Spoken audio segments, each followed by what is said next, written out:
captions up. That's how that. Oh no, they have now been shown. Week 16, Bankster DFS live before lock. I am Doug Shane at Bankster17. It's going to say week 15, but it's week 16. With me, of course, as always, Michael Gudadero, the Big Gouda, over on Twitter. You can find us, as always, banksterdfs.com/subscribe. $3.99 a week gets you access to everything that we do. You get all of our articles, our player pools, the world's best Slack chat, covers every sport. NBA has been rocking. We've been cashing every single night. Football's still in full effect. We've got bowl games and college basketball, and hockey's coming on the 13th. I know Sean and Hook and the hockey team are coming together for a lot of stuff going on with hockey. Everything. $3.99 a week gets you everything. And, of course, you can find us on YouTube. Just look up my name, Doug Shane. Where is that? There we go. See? My name, Doug Shane. Like, share, subscribe. Click the notification icon so you know when we're going live, assuming we go live on time, if the streaming service works properly. And, yeah, geez, that's where we're at. Promos out of the way. Hey, Gouda. Happy holidays. Happy holidays. How's it going?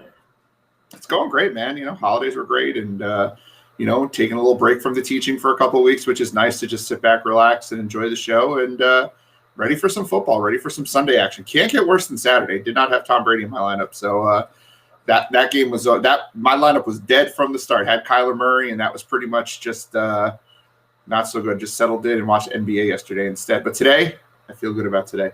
I'm feeling good about where we're at. Where are we at right now? Anything pop up from the inactives this week that's going to change the slate like Tony Pollard did last week?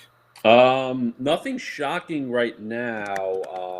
One underrated thing that that's not really being talked about that could actually boost the Bengals offense even a little bit more. The Texans starting safety Eric Murray is out today. He's basically been on the field for every defensive snap this season. Not that that's saying much for how the Texans defense has been. But, you know, them losing another starter in that secondary could actually build up that passing game a little more. And, you know, with Boyd being out, Higgins is a very popular play this week, and that probably makes him even a little bit stronger here as well.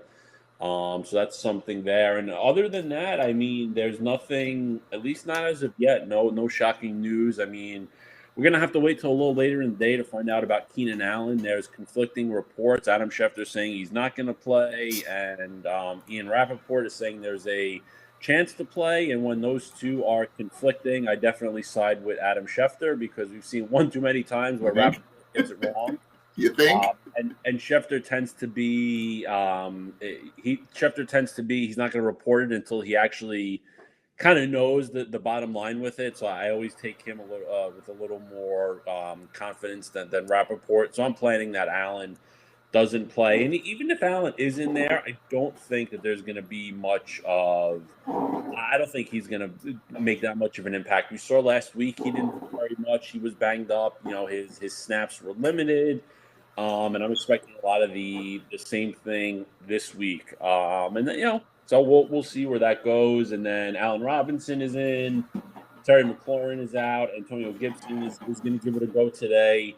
And let's see. What else do we got coming up? Anything? No, nothing else. I mean, all the other news that's kind of come out has stayed consistent. We don't have any, you know, shocks yet, like the Tony Pollard news. And y'all remember also, just in case, we do get the inactives for the late games around like 3:30. So pay attention to those in case there's any surprises on the late games. But there's really nothing that we're watching at the moment aside from the Keenan Allen news. You know, Zeke is expected to play this week, so Tony Pollard was kind of a one and done week. Even though I do wish he was starting because Zeke just kind of I think needs the break, but he's not sitting out.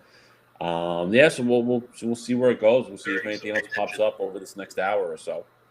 Should be it'll actually be kind of nice to have to have just like a little break from all the crazy news, and especially because I've been playing NBA since NBA came back. I'm not sure if you've been playing. NBA at all, but you know, NFL's felt sort of like NBA the last few weeks, where it's these last second decisions and everything's going crazy. And yeah. It's kind of my first year really getting into NBA, and it's been hyper. And so to not have to deal with that has been nice. And so basically we can pull up a cash pool here and God willing, we don't have to make too many changes to it. As always, I will ask you, Gouda, can you see the cash pool? Are things where they belong? It's up there. Beautiful. Fantastic. So before we get going, yes, my wife made me this beautiful Bankster DFS sweatshirt. It was asked in the chat how we get them. You have a very loving wife who goes after getting nice things for you. There might be some merch coming up. That's something I'm thinking about for the summer, is getting some merch going out. So Big Matt wants to know about the Bankster swag. Give it some time, Big Matt. Give it some time. That's on the horizon. Perhaps this summer we start getting some swag out there. So thank you for asking about it, though. I like what the wife got there for me. It was very cool. Very cool Christmas with that. Let's look at the cash pool. Without any more of me rambling on about my wonderful bride, let's take a look here. But I only have 3 quarterbacks in the cash pool, and normally we go over this on Friday, but since Friday was Christmas, we didn't go live on Friday, so we're gonna be pretty heavy on cash for this stream. Though we of course will throw GPPs in because Sunday's GPP day, so we're gonna definitely talk that up. Do we have any other quarterbacks that even remotely belong in the conversation for cash other than Mahomes, Hurts, and Trubisky? And really, do we have any quarterback other than Hurts that should be in our cash game conversation this week, Gouda? From a cash perspective, I do think Lamar Jackson actually can be considered this week. Okay. Just because of the running upside, and they're not, and the Giants are relatively good against the pass. I do have some concerns on Jackson, though. Just the fact of if the Giants aren't putting up points, what does Jackson really need to do this week? And that's always a concern in cash. I think he didn't really need to do anything last week and put up 30 points, though. So yeah, I understand where you're coming from on that. Yeah, it's always there. That floor is kind of always there in a sense. But I mean, to be honest, if I'm looking at Jackson, I'd just rather go Jalen Hurts for $1,000 less. They play a similar type of game. Hurts pretty much nearly runs as often as Lamar Jackson does. And the Eagles are playing a better offense. So there's a bigger chance of points being scored and Hurts needing to do more. But same thing, Hurts is kind of that focal point of the offense like Jackson is. And you're getting the $1,000 savings, and for a cash build, that goes a long way, I think. It will go a long way. And I do think one of the things with Jalen Hurts this week that I think is worth discussing is the fact that Hurts is going to be probably the chalk. I would say he's probably the chalk here as cash game QB, and he should be relatively heavy chalk because it's going to be tough to get up to Mahomes. And honestly, if you're going to use Trubisky, why not just find the extra money to get Hurts? Because there are values on the slate. So I do think that getting to Hurts is really important.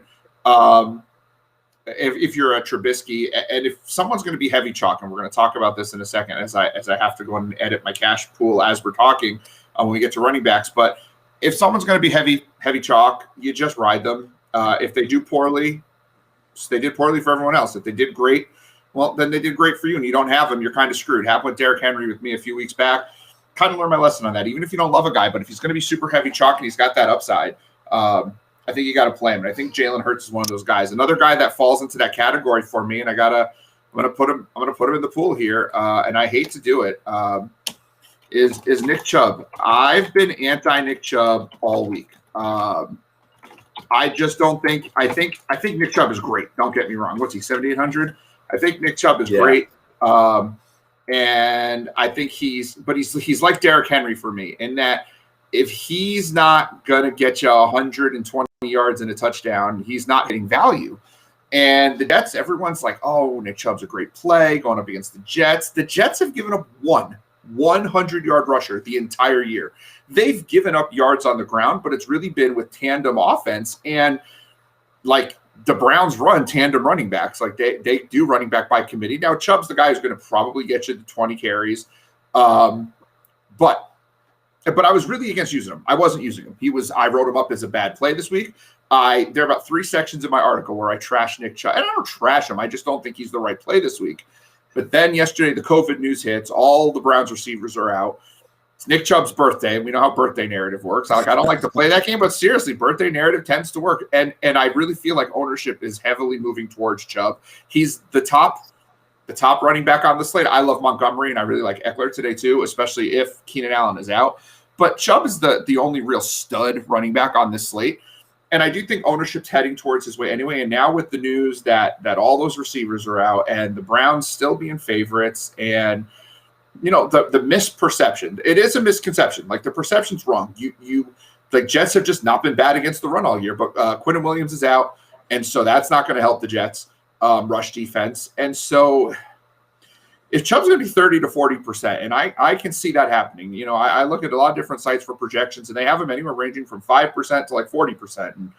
But boy, you just watch Twitter, right? Just go on Twitter, and everyone's talking Chubb as a cash game play. So even though I don't think it was the right play heading into the week, and I didn't have enough time to update the article because, it all kind of broke late last night, and then this morning you're trying to get this damn restream loaded up. But we were heavy in the Slack on this conversation. I had this conversation with Matt in the Slack chat. Like, I don't like Nick Chubb. Like, I hold my nose and hit the button, but this is a Derrick Henry situation in that I think he's going to be really highly owned. If he goes out and gets you 9 points, if he gets 90 yards rushing but doesn't score, has a decent game but doesn't put up fantasy points, well, the rest of the league is screwed too. Your cash game tournament. But if he goes out and gets you 150 yards and 2 touchdowns, and now you're talking 30 points, and you don't have him, and you used, I don't know, Gio Bernard instead, or Darrell Henderson, both of whom should be good plays. I like them both. But if they get you 12 points and he goes out and gets you 30, and then the receiver you use just does, 20 points, 15 points, whatever it is, like, you're screwed. So I think you just have to hold your nose, click the Chubb button. And that's why I got Chubb, Montgomery, and Eckler. I just think that's the way to go today. And I hate it, but I think you have to do it. I had Hunt in my lineup, but I was just like, why? The hubris. That was pure hubris. You just follow the chalk in that case. You have to follow the chalk. I'm also pulling McKissick, by the way, just that Gibson should be playing today, right? Gibson, I think, active. McKissick, takes McKissick out of the running for me. How do you see running backs? And then we're going to move on to receivers in a minute. But I want to just running backs. Like, how do you see that playing today? So I've been battling that same thing in my mind that you were just talking about with Chubb and the chalk and just sucking it up and eating it. But I'm not doing that. And one, for the reason that that you were just mentioning, how he's equivalent of a Derrick Henry type, where he's not getting much in the passing game, and he just needs a big day to even get towards value. One other thing that I'm not hearing people talk about, which is huge today, the Browns are without 2 of their starting offensive linemen, tackle Jedrick Wills and guard Wyatt Teller. And if you look back to earlier in the year, there was like a 2 or 3 game stretch where the Browns' run game was really, really bad. I think it was one of the games that Chubb was out for, a couple of the games that it may have been, but it also coincided with Wyatt Teller being inactive as well. He is their top O lineman, that their top run blocker as well on the line, and and with that, even with the Jets missing Quinnen Williams today, losing those 2 guys could be a really big factor here. I mean, let's face it, the Jets are probably going to sell out on the run. I mean, there's nothing, the Browns are down their top 4 receivers. I mean, Marvin Hall doesn't exactly put fear in a secondary as bad as the Jets is. And, it's probably, we're going to see probably a lot of action from Austin Hooper, probably David Njoku, maybe even a little more on the Kareem Hunt side. We could see him lining up out wide quite a bit today. But I just think there's a lot more. I think there's better plays at running back than needing to go with Nick Chubb today. And one of the guys actually, I mean, it's not in your pool, but one guy that I'm really into this week that's at a nice price point is Melvin Gordon. Philip Lindsay's out. Yes. Royce Freeman is highly questionable whether he plays or not. I don't think he takes much from Gordon. And honestly, at his price point, it's a nice value. Gordon hasn't been the sexiest player all year, but he's been decent enough. And at that price, he's going to be game flow neutral, whether the Broncos are up or down. He's going to be involved there. And I think that, I think what he can help you in a lot of ways in your lineup, and I'm more confident in Gordon than Hunt, and frankly, I'm more confident in Gordon than Le'Veon Bell as well. So I think that's somewhere that you can go, and then you kind of have free reign elsewhere, and also too, my hesitation on Chubb as well is I'm definitely using Austin Hooper. So having multiple players from a team, it burnt me a little bit last week on the Colts situation, and I just don't like doing it in general. I try to stay away from it, and even though there's the offense should be extremely concentrated in Cleveland. Still relying on two guys, especially when it's at a price point of Chubb's, it just worries me a little bit. I'd be more inclined to go Hunt and Hooper than Chubb and Hooper in my cash lineup. But I'm trying to avoid using two guys from a team. So I think Gordon's a guy that could be in there with consideration. But I agree with you on the Montgomery and Eckler end there. Those are two guys that I'm definitely keeping in there. And there's no way that either one of them are coming out. Then it's just figuring, what we're doing at the flex spot. And I'm inclined to go running back just because the wide receiver plays are kind of iffy at best this week. And there's nobody in a cash setting that I probably have strong conviction of playing. I think Calvin Ridley could be a consideration, but that price really worries me. I one of the reasons I felt comfortable moving up to Chubb. I really hate using him. One of the reasons I felt comfortable, besides chasing the ownership, one of the reasons I felt comfortable moving up to Chubb was there just wasn't a wide receiver at that price point I was comfortable with. I had Robert Woods in my cash lineup, and I think I'd rather go Chubb, and I think I went Sammy Watkins. I'd rather go Chubb Watkins than whichever running back I had in there. Oh, Hunt is it just I don't know. Maybe there's something we're missing with wide receiver. Let's bring in our wide receiver group. He's back. He's wearing his Browns jersey. He's got his hat on. He's normally our dirty slot, but today he is our dirty stocking. It is big number 55. It is Goody, the return of Sean Goodwin. Sean, welcome back to the show. So nice to have you back on board. And, I'm glad we renegotiated your contract and got you that extra signing bonus. And now you're back on the team. I guess I just was on vacation. He's good. Now he's back and rolling. And how you doing, buddy? Nice to see you. Forgot my headset. It's been a while. Oh, that's okay. So he missed all that nice stuff I just said about him. No, I heard that. Thank you. Oh, okay, good. It's good to have you back on board. It's nice to see you. It's the world has missed you. Is my hat all right? Yeah, no, it's good. It's good. Who's the jersey? Who's the jersey? Oh, it's Joe Thomas. It is Joe Thomas. Wow.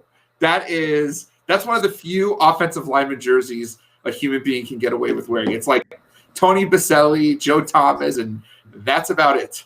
Well, you got to remember, I've been a Browns fan since 81 or 82, but since they came back into the league in '99, who else would I have gotten a jersey for? You're not rocking the Tim Couch jersey? Yeah, right. No, that was full of tears. That was all tears. Like seriously, name me one other Browns player in the last 20 years other than Joe Thomas that you would actually rock the jersey of? Crickets. Nobody. You had that good year at Derek Anderson. Oh yeah. Kelly Holcomb. How about a Kelly Holcomb jersey? I'm still bitter about that playoff game actually with Kelly Holcomb at QB. You could get away. You get away with the Joe Hayden jersey. Joe Hayden would be reasonable, right? He's the other one, right? He's the other jersey you get away with. If he didn't go to Pittsburgh, maybe. But he went to Pittsburgh. I just can't do it. Can't do it. I'd like to pull out the old school Webster Slaughter jersey. That's what I want to wear. Give me some Webster Slaughter. Life is good.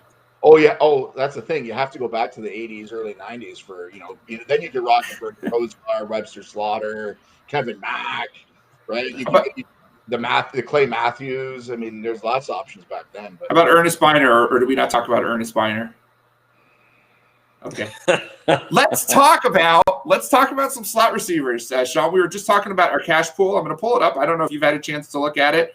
I'm kind of liking the mid-range. I don't really like the high-end wide receivers today in cash. I'm loving this mid-range.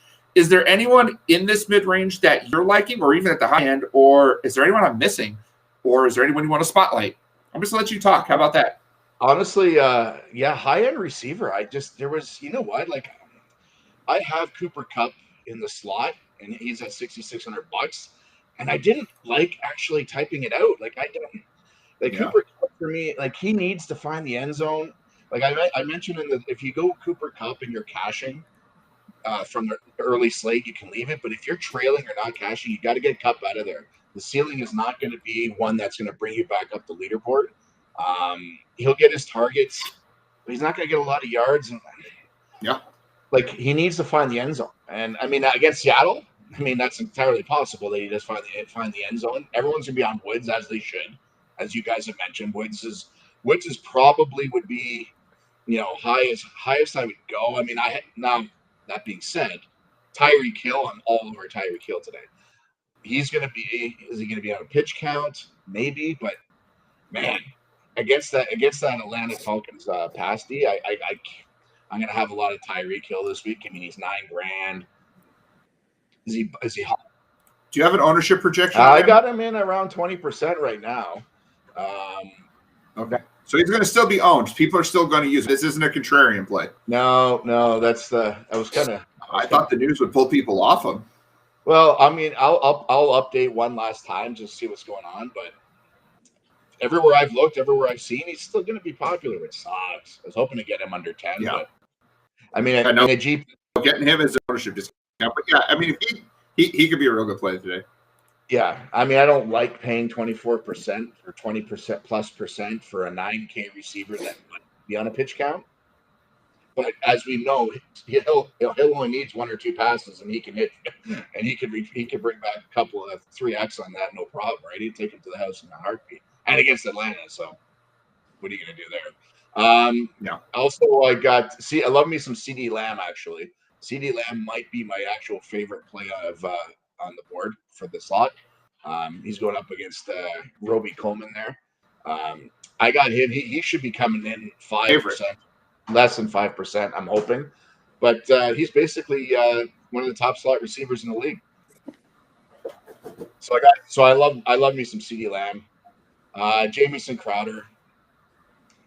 What else to explain? He's probably going to be a little more popular now, but against that Browns underbelly defense there over the middle, he'll light that up all day long. He'll get his targets. He's only 45. 45 is just too cheap, right? Like it's just too cheap he was getting close to 7,000 earlier in the year, if I'm not mistaken. We were on him early in the year, and then he started jumping up. He was above 6 for sure, which at that point, 64 was his high. 45 is good price. 45, yeah. I mean, the only thing. I mean, the Browns get out to a lead? Maybe. I hope so. I don't know. I mean, who's Baker going to throw it to? I don't know. I mean, is Hunt going to be split out wide? Like, I'm hoping Kareem Hunt's going to be used out of the slot a little bit today. That's what I'm kind of hoping for. Yeah. Because I mean, are you really going to be throwing it to Marvin Hall or some other guy to practice? Well, of course you hope so. I got him in a few lineups. Yeah, right. Absolutely. Well, I think the Browns roll. I think the Browns will go 40 today. I think the Browns kill the Jets. I do. I didn't even realize we got the Jets Browns right on the screen here. I forgot about that. I think the Browns kill the Jets. Like I think we saw nine rushing touchdowns in the Minnesota Orleans game. Like the Browns don't have to pass to beat the Jets if they can get going on the ground. The only thing that worries me about that is, I mean, the Jets are a pass funnel D. Like their run D actually is pretty solid. It's really good. And the Browns are down, I believe, 1 offensive lineman. They might be down 2. Down 2. Is Willis out? The tackle Wills and the guard. Yeah. Is Treader out? Teller, yeah. See. So I mean, honestly, a lot of screen passes to Hunt. I mean, everyone's going to play Chubb. I get it, birthday narrative and stuff like that, and Chubb can get there. I don't know. I hate the flag. I love Kareem Hunt today, actually, at a discount to Chubb, personally. Just because I'm hoping they're going to hunt Stefan. So one thing I've noticed about Stefanski, and he should be in the running for Coach of the Year, is he actually knows how to use his personnel. Like he's one of the few coaches in the NFL who gets it. Like he has a clue. It's awesome. It's weird for me. It's weird for me. As a Browns fan to have a coach that actually knows what he's doing. It's surreal almost. But I could see Hunt out of the slot maybe. Get him. I think you'll see Hunt and Chubb on the field together quite a bit. Usually it's either or. I think today you might see them both. And Stefanski will have something for the Jets, and But yeah, I think the Browns shouldn't have a problem. I mean, their defense is still, their defense is still going to be there. They'll get after the quarterback. Can I ask what your take is on the Philly wide receiver situation? The which? With Deshaun Jackson coming back, Philly, like, who's going to catch passes? Is Deshaun Jackson worth playing at $3,000? Are we going to Quez Watkins? Is it going to be Greg Ward again? Is Rager? Is it going to be Goddard? Like, are we avoiding altogether? Because I know Jalen Hurts is going to be a super popular play today, but I just feel like running him naked is a great way to go. But he's got to throw to someone, right? I mean, and they're so freaking cheap. Nobody's playing. So that's the thing. So if you guess right, you're going to lap the field on that Hurts play because everyone's going to run him naked, right? No one's going to try to, I mean, he's got so many options. I mean, run Goddard, run Ertz. I mean, if you could guess, I'm running Deshaun Jackson in a few lineups. Hey, I mean, you nailed. It's just Jackson. Like, why can't Deshaun Jackson do something, right? Absolutely, right. The thing is, I mean, the Eagles are probably going to get up and they're going to run Sanders all day long. Like, say, I mean, Dallas's rush defense is horrific. Like, I think he's a great GPP. Like Sanders, I love him as a GPP player. I have a lot of Sanders, and no one's using him. Yeah, no one's going to use him. I have Sanders with no Hurts. I mean, could you go Hurts and Sanders together? Maybe. I mean, Hurts throws a couple of screens to Sanders. He takes one of those. Boom. Right. I mean, I'm trying to figure out between Ward, Rieger, Jackson, Goddard, Ertz. I mean, if you you got me building some ugly lineups. Now I'm doing the thing that I do every single week where I put together an ugly lineup. Is what I do when we start talking. I start building ugly lineups. Are we taking notes? Who have you? I'm not taking notes. I'm literally building a lineup as we talk. Why not? I'm going to take notes. Who don't you like? Who don't I like? I don't like that Indy Pittsburgh game. Though I bet you someone will come on and tell me that they like that game, and then I'll feel stupid. Well. I mean, Pittsburgh. I mean, I don't know. I mean, Pittsburgh the passing game is looking horrific, but they're going to have to throw because they have no running game. Good luck on that one. Yeah, I don't know, but I think that game could hit the under pretty easily. I'm not a big fan of that game. I mean, I think Juju out of the slot is still going to get his targets, and he's probably still going to get his points. I mean, you could look there. But I think with all the options we have on the slate, I don't think you need to force that one at all. My this week's my coal in the stocking fade this week is Kiki Kuti. We're out on QT. I'm fading Kiki Kuti this week. Kiki ugly. Yes, I don't. I think that was good. Come on, that was good. Old man dad joke. Come on. Yeah, as we all appreciate the good dad jokes, right? I like QT this week. I think I will have Hansen, Cooks, and Akins before I run Mr. QT, who I'm sure will be popular against Cincinnati. But he's going up against Mackenzie Alexander in the slot, and he's not been bad. Cincinnati's deep. Everyone sees Cincinnati, and we're going to run it. I mean, Houston will probably put up points. I just don't think it's going to be through Mr. QT. He's my fade of the week. The coal in the stocking. Fade of the week. Kiki QT. Yes. I like the coal in the stocking. Yeah. All right, Sean. Thank you for that, man. It's good. It's really good to have you back on, and I just feel like the lightness in the air with you back in the world and back on the stream, and we're happy to have you back on board. Thanks, boys. Appreciate it. Good luck to everybody today. Good to see you, Sean. Right, good luck. You can find Sean and all of his work over at banksterdfs.com. He lives in our Slack chat. I think he built himself a home there. Number 55. And, hockey season is coming, and he is the hockey man. We are 2.5 weeks away from hockey. I think we'll have some live streams. We have big preview being planned. If you're ready for hockey season, Sean's ready for you. Sean, we will catch you, I assume next week. We'll catch you on the live stream, and then hockey season's coming, baby. We'll get going with that too. Sure. All right, boys. Take care. All right. Thanks, Sean. See you later, bud. Speaking of hockey, our other hockey guy, the Monster Leverage, we got Josh Hook, the other half of the hockey tandem, putting together our hockey preview and our streams and with NHL. It's just we're gonna blow it in. NHL. We got the Hook monster. We got Josh in the house. What's up, Hook? How's it going, buddy? Oh, good, man. I even wore my vintage KC Scout shirt today for if any of you are old enough to remember when we had a hockey team. I'm good, man. How are you guys doing? Not. Good. It's a Sunday, man. There's nothing bad about a Sunday. This slate's gross. Other than that, it's a wonderful little Sunday. It's gross, but you know what? I'll take this slate over no slate. Oh, agreed. It's a great GPP slate. It's fun. It'll be. I always kind of feel that way about every slate. Like Wednesday, I'm like, ugh, yeah, gross, and then so I'm like, it's coming together finally. You know. So by the time you get to Sunday, you start to figure out where some of those pivots are going to be, where some of the leverage is going to be. Before we get going on your actual plays, Big Matt has a question, and I think it's kind of right up your alley in terms of, where we look for some leverage. Perhaps we were just talking about Miles Sanders. He wants to know, Miles Sanders good for cash or GPP only play? And Hook, I'll throw that your way. I wouldn't touch him in cash personally. I don't think he has enough guaranteed volume. I think you're really relying on a big play for him to hit today. I like him in GPP. He's great leverage off Hurts, but for me, I wouldn't touch it in cash. I completely agree. And I'm not in love with Sanders. It's just depending on how much Hurts I get to, that I just think it's a good kind of. I'm almost leveraging my own lineup, or hedging it. So I'm just not really on Sanders today. I mean, I have him, but I wouldn't touch him in cash.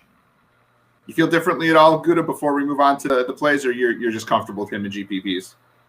I actually don't mind Sanders in cash if you were inclined to go there. I mean, I'm not doing it because I do have Jalen Hurts as my quarterback, so I'm not stacking that tandem in cash. And I do think around this price point, you're just better off with Montgomery or Eckler. But for whatever reason, if you just had that confidence and you're going elsewhere at quarterback, I can see it. Like I said, I'm sticking to him as a GPP play, but I think he's somewhat viable in cash. I just don't think you need to go there. All right. Yep. I like that perspective. I go Monty or Eckler. I mean, I'd rather just have one of those. Yeah. Two. So yeah, with you on that. So what do we got today? Where's our leverage coming from today, Hook? Okay. Let's start off actually in that, since we talked about Monty, that Bears game.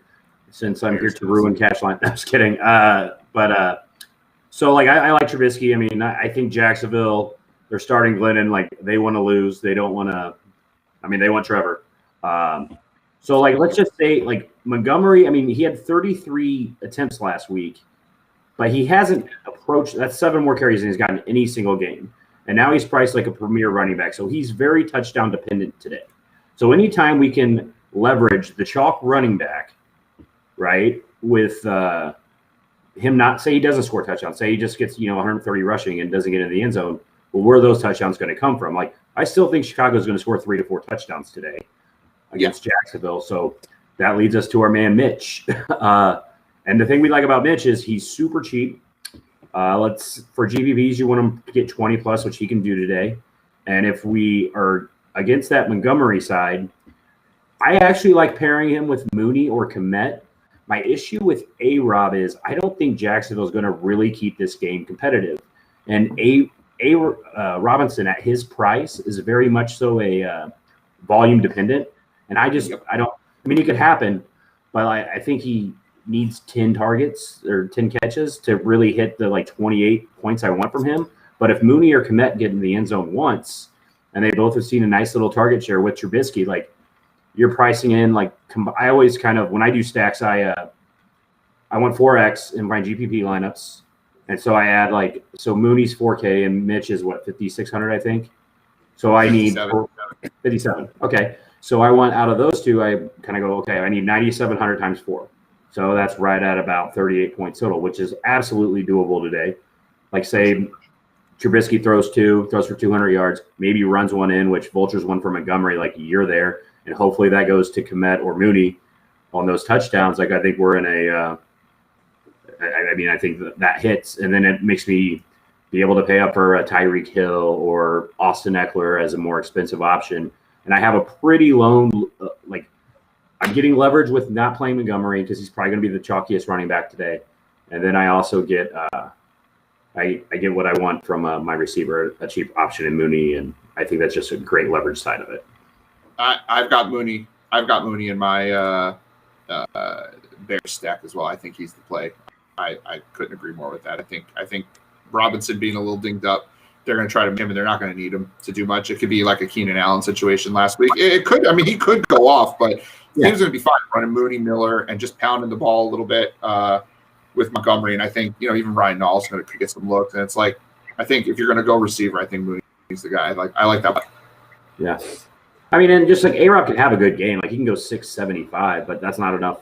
Like in GPP, and let me just So I don't really like paying for guys who he needs 30 points in a GPP. Like he needs about 30 points, and that's really hard to get. Yeah, I mean, like if I just don't consider him like a foundational piece of the stack. Like fifth at the end, I'm on my 9th guy on the roster. Yeah, okay, I'll throw him in, but that's probably not going to happen. I mean, if you're at that price point already, anyway, if you're at that price point anyway, aren't you probably going to take a shot with the DK Metcalf, who has a tougher matchup, but it's also going to be lower owned and is much more likely to break a slate than Allen Robinson, right? At that point, you're finding $100 in a GPP. Well, agreed. And I mean, just like the routes he runs, DK Metcalf runs just higher point routes. Like he runs deep routes. A-Rob does it. He runs 10-yard ins. And you need volume for those. And I don't.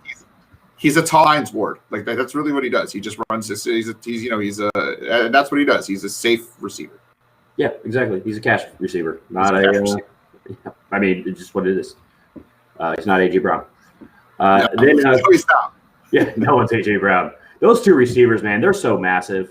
Corey Davis, I didn't realize Corey Davis was as big of a human being as he was. Like, how do you tackle them if you're a dime back? Like, I do not get that. That's how did Ole Miss lose games with Metcalf and Brown on the same team? Like, I don't understand it. Wasn't tough passes to them, or was it that Swag Kelly? Like, they had a good quarterback. Like, I don't understand what was going on with that team. That old Miss team, man. How they didn't win 11 games with those guys is ridiculous. I don't understand. I've asked myself that all season long after seeing both of them. I'm just like, why aren't you just running screens to these two? Like, I don't get it. Because one is basically a lineman out there, the other one blocking for the other one. Who cares? I mean, you got a fullback who runs a 4-4. Okay, we'll go on to the next game, and the one I think that's going under the radar today, Broncos-Chargers. I think there's a lot of fantasy goodness in this game. I love this game. I love this game. This is so bad for everybody. We're on the same page. I know it's dangerous.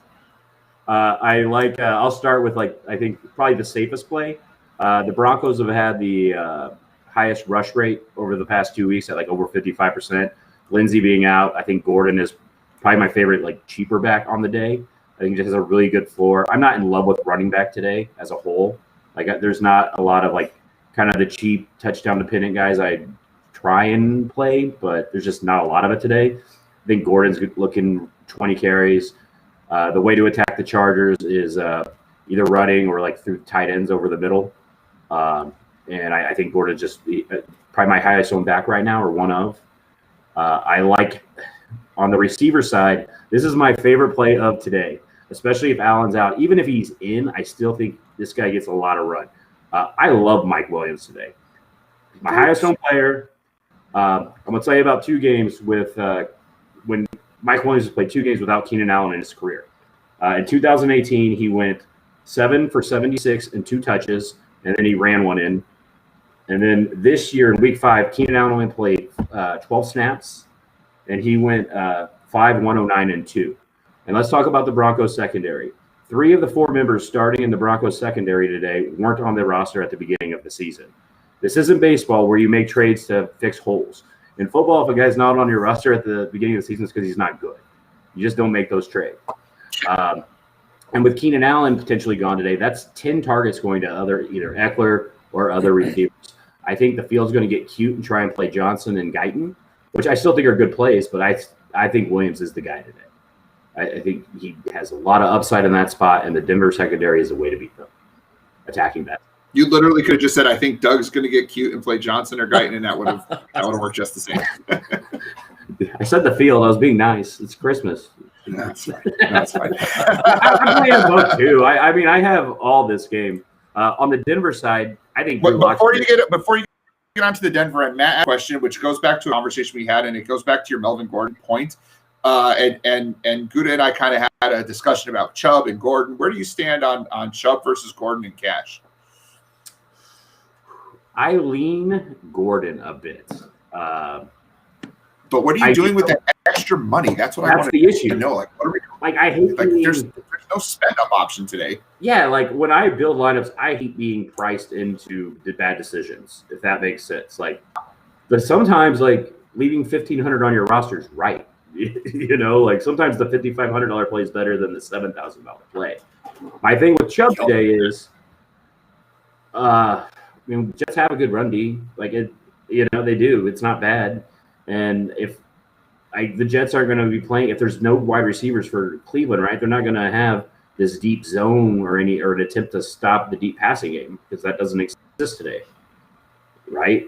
I mean, I would play Gordon personally. Gordon would be in my cash, is right now looking to be in my cash lineup. It drives me nuts that I spent the entire week writing an article that basically trashed Nick Chubb, and now I'm the only one fighting to play him this week. Like, that's where I'm at right now. That's sad. Like that, but I'm so scared to eat this chalk at this point. Like, I get it. I think if he's going to be that much chalk, because I think it's Demont and Eckler are 1-2 in chalk for running back this week. Just feel like Chubb is going to make a run towards chalk with the birthday narrative and everyone out for Cleveland and Quentin Williams out for the Jets. And people are just going to look and go, there's just nowhere else to spend up, because are they really going to move to Tyreek or Calvin Ridley in cash? And if you're not doing that, where are you going at receiver? Are you going to go Kelsey at tight end? Are you really going to – but then that's a $5,000 spend up, and Gordon to Chubb is not a $5,000 savings. So where else are you going to go? Matt's like, oh, well, maybe we – because he's thrown up here, do we go to instead? I mean, we don't love for cash that much either. So it's like, I'm not a big Rams receiver guy. They don't throw it like at all deep. Their ADOT's gross.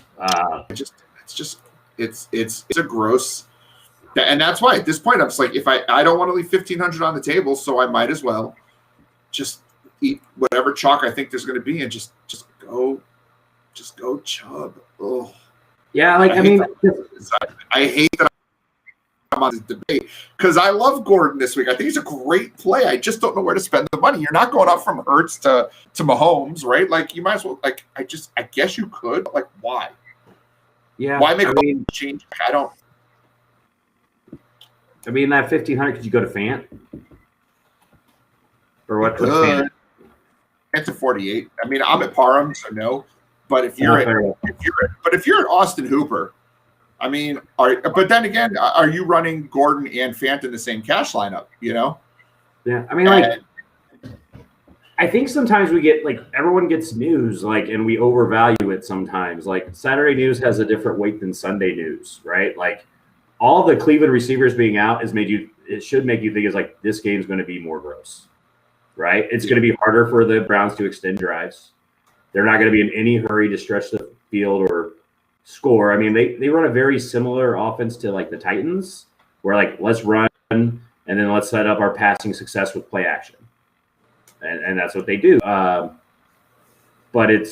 you don't have that deep threat. So I mean, I think this game's going to go cruise under. I'm just not excited to be in this game really at all.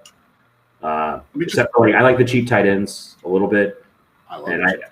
But I like Kareem Hunt though. It doesn't make you feel good playing him in cash, does it? No, that's why I moved to Chubb. I had Hunt. Now, Gouda, let me ask you. I know that. You've been so quiet for so long, Gouda, and I'm proud of your discipline because I don't have that.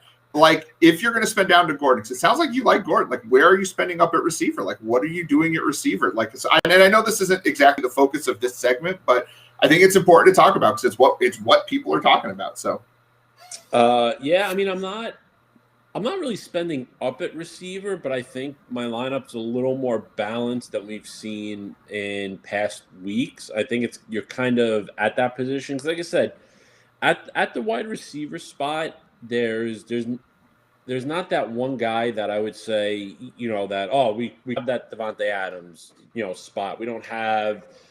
Allen Robinson isn't really healthy this week, and plus Montgomery is the better play there. Volume and value as I can find, and right now I'm kind of leaning towards the group of Crowder, Higgins, and Deontay Johnson, and I do have some consideration as well on CeeDee Lamb and Cam Sims as well. I really like the spot that Sims is in with Washington, but then you get depending how the rest of your roster is built. Well, if you're using that $3,300 spot, where is that money being spent?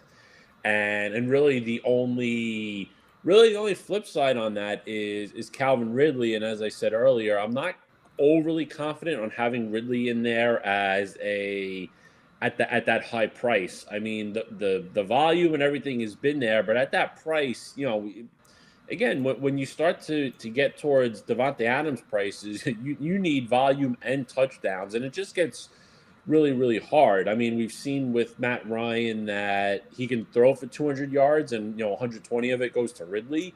So it's not out of the realm of possibilities, but sometimes getting out of that dome and into cold outdoors just doesn't sit right with Atlanta.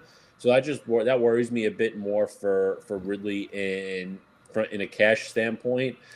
I'd use him if the game was in Atlanta. If the game was in Atlanta, I'd be way more comfortable using Ridley. I think it'd be a different spot, yeah. But that outdoors, I'm kind of confident in Deontay Johnson in cash. I mean, we know the volume is there. He's, I actually wrote this in my GPP article, but I think it definitely applies on the cash end. Deontay Johnson is getting more targets a game than Calvin Ridley and Tyreek Hill are getting.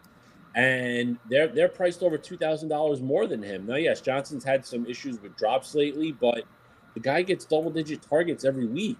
And I mean, at $6,300, why would you not at least consider him, if not use him? The Steelers' run game is an absolute mess. There was actually reports this morning that Benny Snell may be the lead guy today, even with James Conner active. Now, to me, if they're getting to that point where Connor's active and they're going to Benny Snell, that just tells me that they have no confidence in their run game at all. So I mean, Snell is okay, but I don't think he's better than Connor from the standpoint he should be starting over Connor. So I just there's a good chance that this Steelers game this week and next week looks a lot like the Patriots teams from the past couple of years, where their short passing game is their run game. And that's how they try to move it on first and second down with either short passes to the running backs, some of the receivers or even the tight end. And if they're doing that, I mean, Ben's not afraid to throw 45, 50 times in a game. The Colts offense has been a little sneaky here. I think they've put up over 20. Let me see. I actually have that too. Let's see. Yeah, the Colts offense has scored 26 points in 7 of their last 8 games. And if the Colts can put up some points, we've seen the Steelers' defense be a little vulnerable here. I think Deontay Johnson's the focal point of that offense, and at 6,300, he really can be a strong cash game play. And there's not that much that we need from him really for value. And quite frankly, this year Johnson gets there more often than not, especially when he's the full game. So I think Johnson's a good consideration, and that just leads kind of your receivers being more balanced. I think T. Higgins also. You think AJ Green's getting 8 targets in this game? I don't. And what else are they doing? Where else are they passing the ball? I think it's just going to be funneled to Higgins. He's going to see 8 to 10 targets, and again at that price point, it's not that much that he needs to do. And that Houston secondary is banged up. Now they're missing their starting safety as well. I mean, that defense was in shambles before losing another starter, and I just think that gives more opportunities to Higgins as well. And even though the Bengals defense has been playing pretty well lately, I mean, aside from the Steelers, they haven't really played anybody either. And the one game that they gave up some points was against the Cowboys, which was which was kind of one of the better offenses they've played over the last 6 weeks. So, again, when you look at numbers, you sometimes got to see, all right, well, who are they playing? And the Bengals defense hasn't really played against anybody either. So that Watson can beat any defense out there. So I think Higgins can be in a positive game flow as well here. I like those plays. And I happen to have Deontay Johnson in my FanDuel cash line. I think he's a strong play today. All right, so I don't know if we helped Matt at all with the Gordon or Chubb or which receivers to spend up on. I think that was a really good conversation to have. But Hook, I'm going to get back to you on your Denver. We're going to talk about – we were talking about stacking Mike Williams or using Mike Williams and Melvin Gordon in this game, and I think you were going to move on to probably a conversation about Noah Fant, but I'm not 100%. So I'm going to turn it back over to you, Hook, to talk about this Denver Chargers game again. Okay. Back to that Chiefs thing real quick, too. The Chiefs are kind of like the Chargers defense. They don't give up points to wide receivers. Like, that's kind of my tough – like, because I was thinking Ridley really hard because naturally when an offense, everyone goes, oh, well, like the next move after figuring out I want to stack Mahomes and Hill is, well, I want to bring it back, and people want to go, oh, I'm going to go to Ridley because naturally that's who you would think in Atlanta. But the Chiefs allow like the second fewest receptions to wide receivers. Like, they will give you the middle of the field, like maybe Russell Gage routes to an extent, like running back out of the backfield and tight ends. They take the sidelines out, and that's what the Chargers will be doing or try to do today as well. So I mean, like I'm not playing Mahomes today. It's a bad day. What? Oh no! Yeah, he's going off. But like the Chiefs, man, they want to win today. I mean, they're going to win today because they need to rest everyone next week. They want the bye. Line's really banged up. I think they're going to go in, and I think they're going to throw a ton. And there's like my issues more with it is like I love Tyreek Hill and Kelsey. I have them in lineups, but like 8,500 for Mahomes, 8,000 plus for both those two, man. That's a lot of points for two guys to get. Like it's tough, and the Chiefs can get it a little bit. But I mean, anyway. But back to the Denver game. So the way to beat the Chargers, I just haven't talked about Kansas City enough today. But the Chargers, Noah Fant, I think Drew Lock actually has the highest average ADOT he throws it downfield. He tries to throw it downfield. Noah Fant, though, he had a good game last week. The best way to beat the Chargers is to throw it to tight ends. They're good at taking out wide receivers in their games.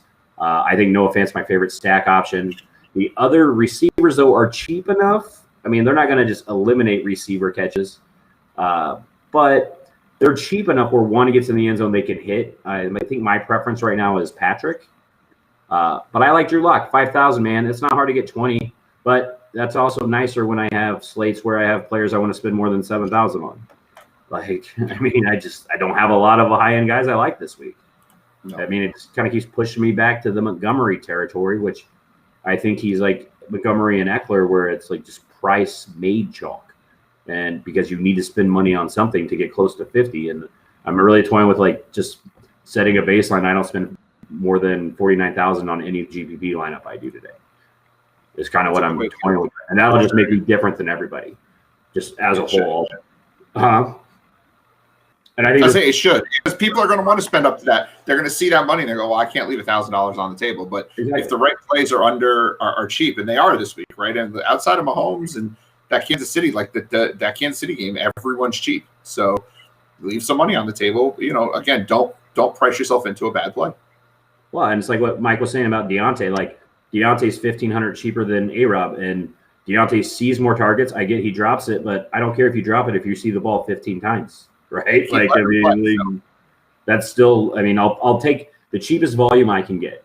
And Deontay has big playability. And that's kind of Higgins even today against Houston. Like, he has the ability, like, he's in a good spot. I get the Cincinnati passes look poor. I mean, it's bad. But Higgins could break one. And at 4,700, you break one, you're in. You're good. You hit your 4X. You're in a great spot. Where else are we going for leverage play today? You got anything else that you're looking at?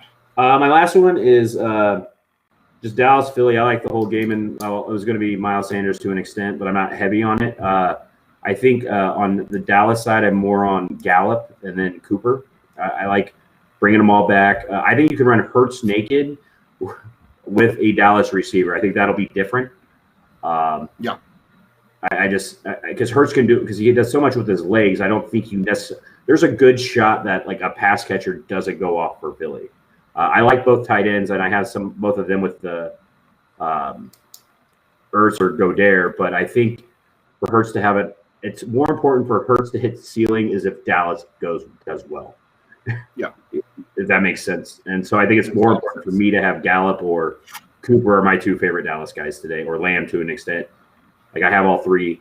I think Schultz is very touchdown dependent, but he'll be a very low owned tight end. And both these teams play at like the fastest paces in the league. Like they have an incredible amount of plays played per game. So I think this is one of those. There's a lot of middling over under or total team totals this week, and I think this is one of the ones that actually has the shot to balloon up more so than others. So I'm kind of there. I like those guys too. So, and that's how I'm like. It's more like I'm just putting a priority on Hurts. Give me Gallup, Cooper, or a pass catching option. I have no interest in the Dallas run game today. I don't. Like it's going to be a mess. I know them just tell me it's going to be Pollard, but I mean, have we heard word on Zeke, or is he going to play? Yeah, so about 50-50, right?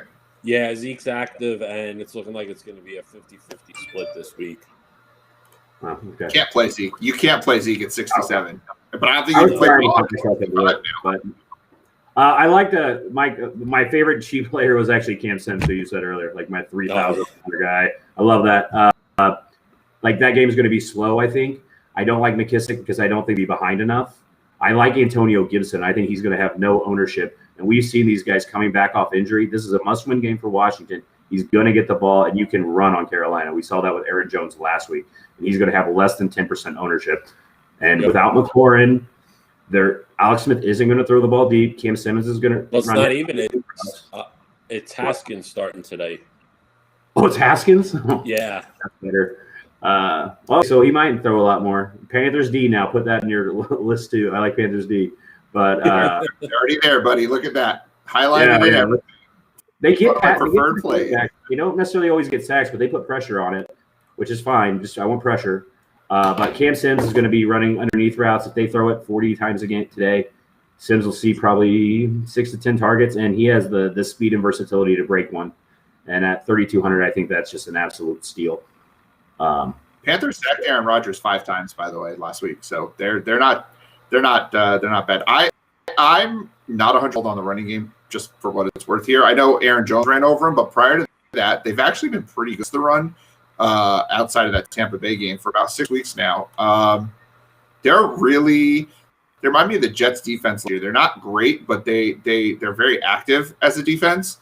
I don't dislike the Panthers at all. I don't dislike the Panthers defense at all today. I think they're a really good play. If you're not gonna go Seattle, I think both defenses in this game actually can make some noise. I think it's gonna be a real low scoring, ugly football game. Yeah, I do too. I think, but both the teams have the ability to, especially on the Carolina side, to pick six, especially with Dwayne Haskins starting. I take defenses under 3,000 versus Dwayne Haskins out of principle. So I don't care who's blocking. If there was a steel wall in front of him, I would still take defenses against Dwayne Haskins. James 2.0. Yeah. No, I don't think he's Jameis good. I don't know if he could throw 31 touchdowns. You know? I mean, I don't know. But I think that's about all I got today. I'll be in chat if you guys need anything or if anybody needs anything for the next 30 minutes. Awesome. Hook, thank you so much. You guys can find Hook in our chat on Twitter. That's the word I'm looking for, at Hook Monster. And he's gonna be teaming up with Sean to lead us to hockey greatness this year. I expect we'll see some stuff in the next couple of weeks. And opening day is the 13th of January. I believe it's a Wednesday night, if I'm not mistaken. And we got some hockey coming, so I'm pretty excited about that. Hook, thank you so much. Good luck today. And we'll see you in Slack and all, buddy. All right, guys. Thanks. Have a good one. Dude. All right. Wow. We almost ran the whole show with guests coming in. That's pretty amazing. We didn't have to do much at all today. Yeah. I know. We got a little bit of time still. Now we were talking cash game plays. I mean, I think we did a pretty good job of covering cash options throughout our entire conversation. So let's pull up and see what else we got on the dock. The first time we've looked at our rundown for the day. We've talked a lot about GPPs. I want to talk about Pittsburgh Indianapolis. Like, what's up with that game? I have no love, but like we should, right? They're good teams. They're good offenses. I know Pittsburgh's not playing great, and they've got a great defense, which hurts Indy. But like, I just have no interest in this game, and I feel like that makes it a good GPP option potentially, or is this just going to be an ugly? So it's really tough with this one because we go back to the point I've been bringing up for a couple of weeks that it's really hard on the Colts to pinpoint where the production is going to be coming from. I mean, I think if you're inclined, you can use Jonathan Taylor in a GPP this week. I think he's going to get enough work to be viable. I'm not exactly finding ways to jam him in, but he's going to be so low owned that sometimes guys with his skills and workload, when they're that low owned, you almost need to get a couple of shares of him just because he's got the potential to go off. I think that the total only being at 42 points is so much lower than it should be. That's true. I said before, the Colts have put up 26 points in 6 of the last 7 games. That's nothing to sneeze at. This Colts offense has been extremely productive. But again, it's just so hard to pinpoint where that production is going to come from. So if getting exposure to this game, I mean, my favorite part in this game is Deontay Johnson, and so I think that's a good area to have in here.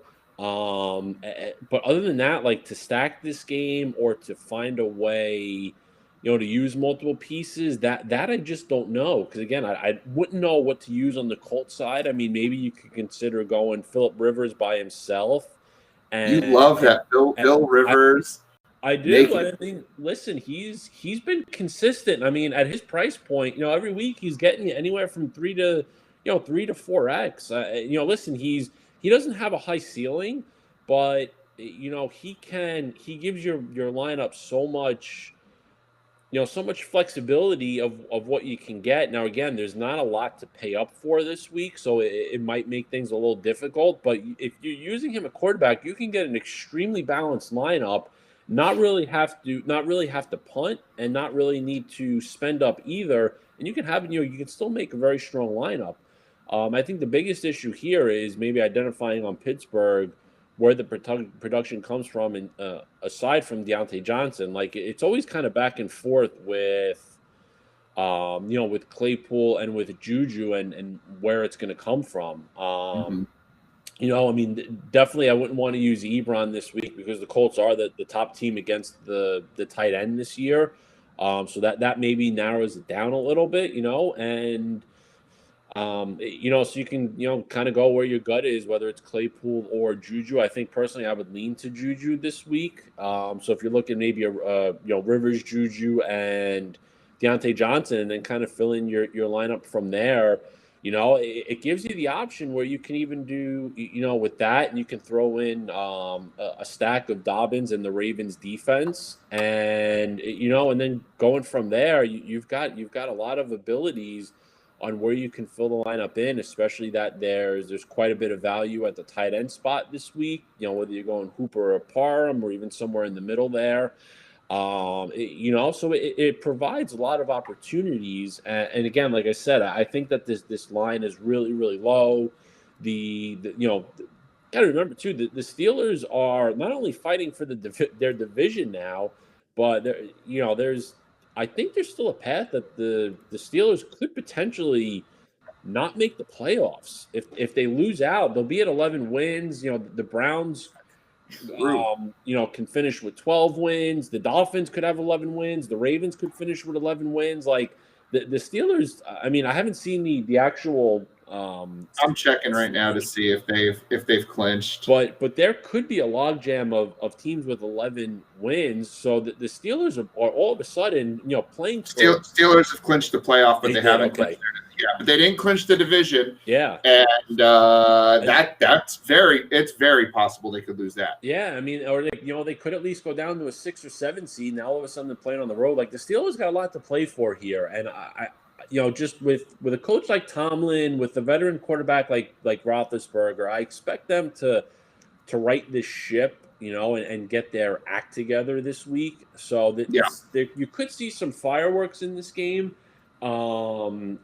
So we'll see where that goes, but I think having some exposure to it. I mean, it's such a strange week, and where to find. And this game is probably going to be so overlooked that even one lineup of it's going to give you a lot of opportunities. And how do you feel about where's the guy I was going to ask you about? What the hell, Doug? Chris Carson. So we haven't talked about the Seattle game, but we've talked about it a little from the Rams' perspective. But how do we feel about the Seattle? Like, is Chris Carson do you teach him GPP option this week? I took him for cash. I'll be honest. No, I'm not really that into him. You're not feeling him at all. No. I mean, his workload. I mean, listen. Usually my go-to Chris Carson guy.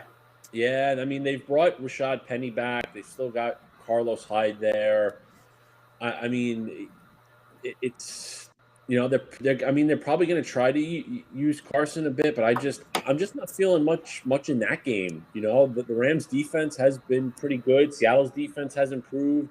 This could be a very slow-paced, low-scoring game as well. I'm just not crazy about most of the parts there. I mean, if anything in that game, I'm probably just going Robert Wood. But other than that, not that much. I've got the Seahawks defense in that game. I'm using them as a cash option.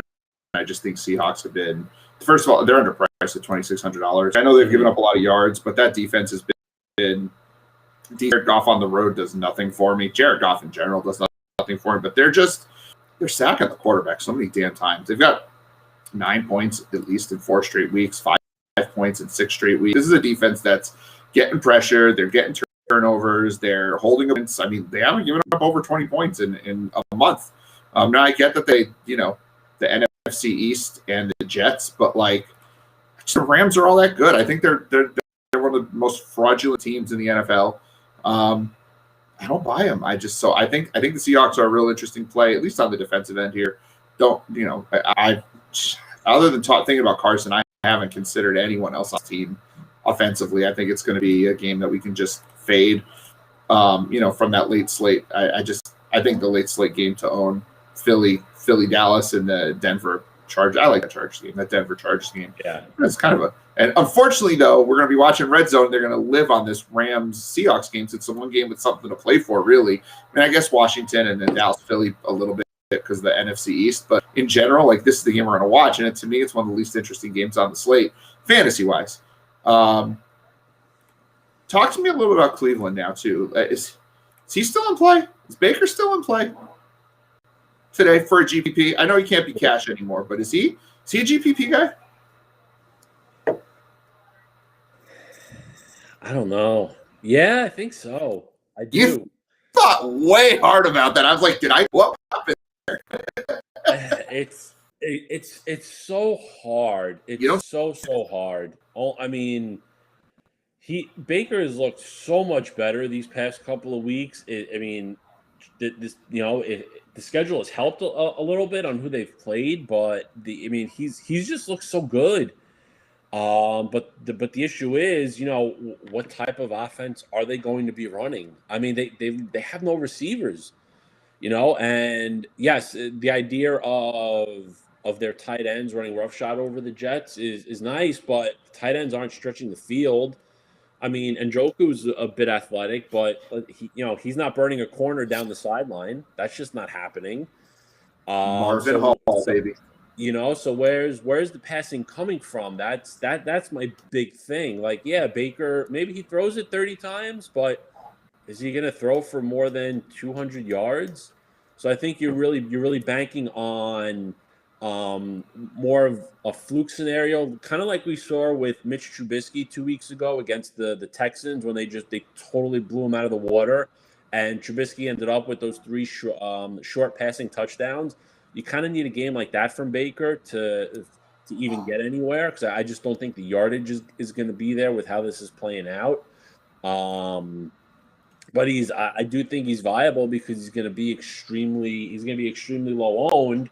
But again, it comes back to the point. All right, if you're using Baker, what are you doing? Are you stacking him with Chubb or Hunt and Hooper?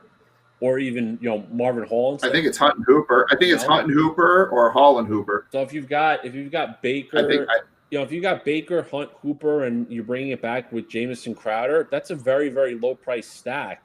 Where the hell are you spending the money? I think that's where you're going. That's where you're going. Tyreek, Kelsey, Ridley. I think that's where you look at that. I mean, you could just play Montgomery at that point, or it's Miles Sanders type. I mean, I think. Well, let's do that. We like to do this every week where Doug makes a stupid lineup and everyone's like, we should play this, but I'm not saying you should play it. But, if you're going, let's see what we can afford in this lineup. You got 3,500 here. Let's say we just go completely off the rails and don't do running backs on this. And we save our money for some running backs. And you're looking at Crowder. You got Crowder there. All right, so now you've got a ton of money. You can do whatever you want with the rest of your lineup. Kind of. But, at some point, you're not going to have that much money if you go Hill and Riddle's there, right? And you got defense. We'll stick with Seattle. What does that leave you at running back? That leaves you $6,400 at running back. You go, Melvin Gordon, and then you should have enough. You should have enough. Yeah, you have enough to go, not Montgomery, but you have enough to go Miles Sanders. And there's the lineup. That's what you do. Oh, look at that. We're stacking a Jets game again. It's not the Jets game. But somehow, I didn't even mean to do it in this case, but somehow we're stacking the damn Jets game again. But I think this is if you're going to do a Cleveland Jets game stack, this is the kind of thing you have to do. And even then, though, yeah, you spent up, and those are decent running back options. It's just because there's no stud on the slate. And this is how you do it. That's how you do the week Jet stack. You run it with some really high-end guys elsewhere, but you're not getting Kelsey in that lineup now. So it's like, you either go Kelsey. So, I guess you get off a Hill, you go Kelsey, then you can spend up a little bit more elsewhere, but where? What are you doing with it? You're going to go Tony Pollard? You're going to go whatever? This is the way to do it. Yikes, that's ugly. Stupid freaking Jets, man. Honestly, every week I feel the need to stack the Jets game. Where's Mark? If you wanted to get Montgomery in there to come off of Sanders, you can swap Tyreek for Kelsey, and that gets you there. And I think Kelsey's a better play than Tyreek would be, just because of Tyreek's injury. If he's not, even if he's active, if he's not going to play that much, that probably gives more targets to Kelsey. There you go. That's how you do it. I was thinking you go with Sanders for the contrarian option, but really you don't need to be contrarian if you're doing this stack. Maybe it's smarter to just ride some chalk with Kelsey, and because I think Kelsey will be fairly chalky for a GPP. So you ride Kelsey and Montgomery, and you're just like, hey, this is so yeah. All right, folks, those of you out there who want to lose some money on the Jets again, this is how Doug and Gouda came up with this. This is the dumb Jet stack of the week. But at least we're not using Darnold. You could, but that's just don't there's no reason. Don't use Darnold. Don't use Darnold. Of course, now that I've said it, you know what that means. 40-point Darnold game incoming because I said don't use Darnold. That's crazy talk.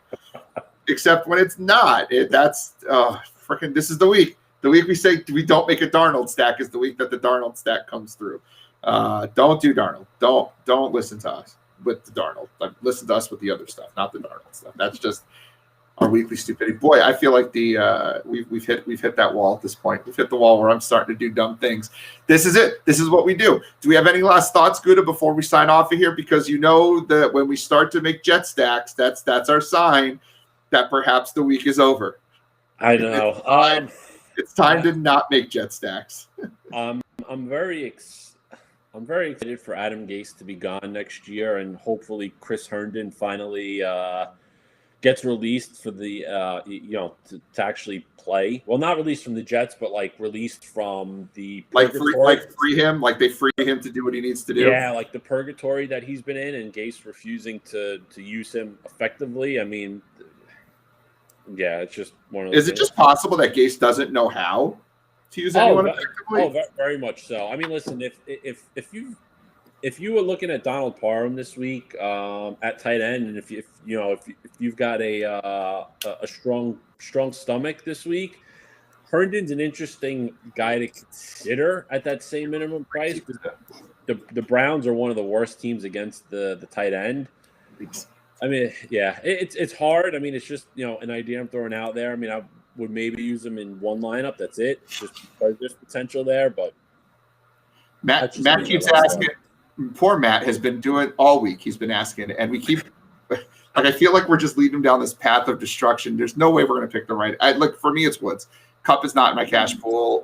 The last time the Seattle Seahawks played the Rams, Cup had like less than 50% of the snap share. They had him off the field a lot in that game. I think it's got to be Woods. I think Woods does have a small rushing floor too. They do love to give him those end arounds, which Cup doesn't get.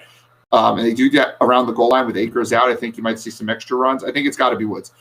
I think he's got the higher upside. I think he'll be on the field more. I think he's got the rushing upside, the touchdown upside. I mean, listen, Cup could go full Wes Welker in this game, but we just haven't seen it yet this year. It's Woods for me in cash.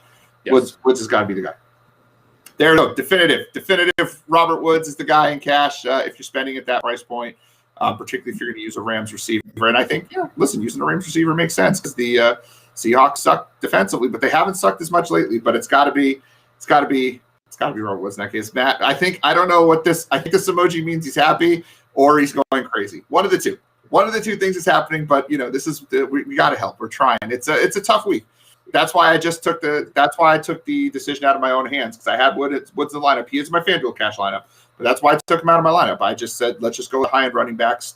Go safe. God, Friday, man. If Nick Chubb does what I thought Nick Chubb was going to do all week long, and I got egg on my face, so be it. I just think we got to. It could be a week.